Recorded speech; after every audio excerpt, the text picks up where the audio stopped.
Hi, in this video, I'm going to show you how to give a rectangular object some perspective. Actually, any object perspective. I'm just going to use this rectangular carpet because that's what I've seen on some people's beautiful virtual classrooms. I see rectangular carpets, and some people have been asking in comments, how do you get them to look like they're not rectangles? How do you get them to look like they're actually part of the classroom? And that is what I'm going to do. I'm going to show you in PowerPoint because I don't know how to do this in Google Slides. I am familiar and comfortable with PowerPoint. So if there's a way to do this in Google Slides, I don't know what it is.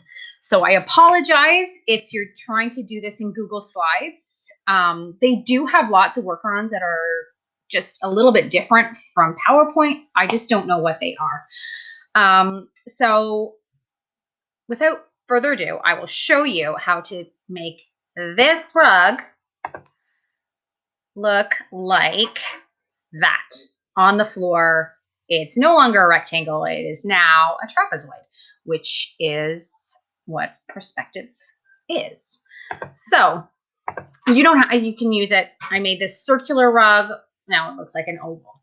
So let's get started. First you select your object and then you go up to Format, Picture Effects, 3D Rotation, Perspective. Perspective, and you have to do it first, otherwise it doesn't give you the option to do that.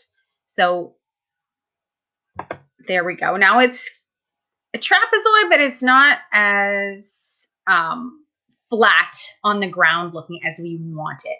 So we want to make it more flat. So we go down there, we go to 3D rotation again, but this time we go to 3D rotation options. And we go to perspective. There you go. It gives you that option. If you don't click the perspective part first, that is shadowed in and you can't do it. At least I can't do it on mine. I don't know if other versions of PowerPoint you can, but with mine you can't. So you make sure you select perspective first and then you start upping the perspective. And as you can see, it looks like it is being put down on the ground.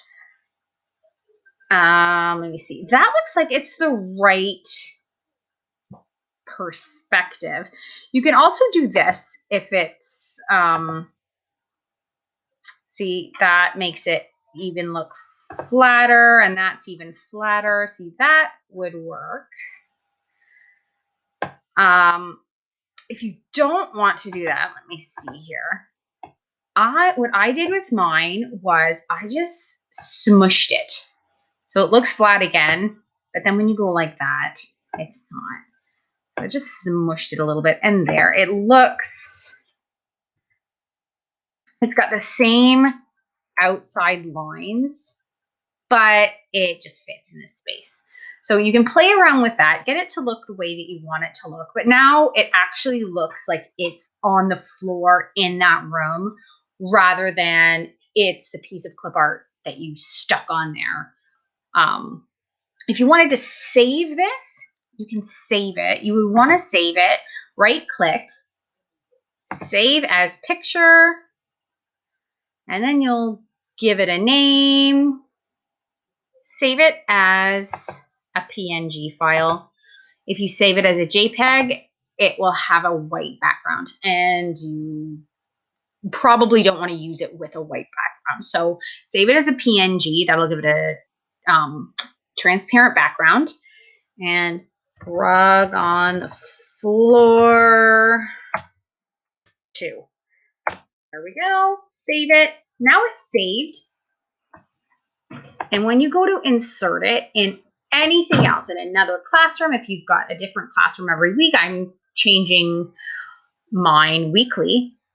So then you can open pictures, rug on the floor 2.png. There you go. There it is. And now you've got your rug. You don't have to reinvent the wheel every time because that's kind of labor intensive to go in and do that every time. But yeah, I hope that helped. And happy creating.